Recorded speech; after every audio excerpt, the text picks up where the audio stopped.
Jako neskrotné síly přírody jsou predakoni. Draví zvířecí roboti, kteří jsou velice krutí a vždy spoléhají na své zvířecí instinkty.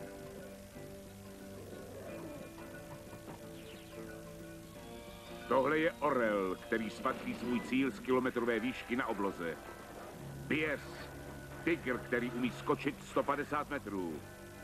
Hlavoun, nosorožec, který je schopen rozbít 3metrový balvan. Tantrum, býk, který rád používá brutální sílu. A toto je vůdce predakonů Pařád. Jehož drápy se dokážou zaseknout i do oceli. Predakoni, spojte se do Predakinga.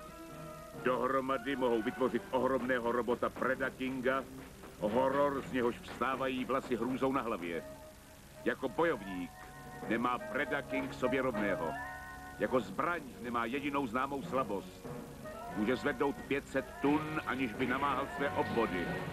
S pomocí Predakonů není žádná planeta pro Decepticony příliš divoká nebo nevhodná k porobení.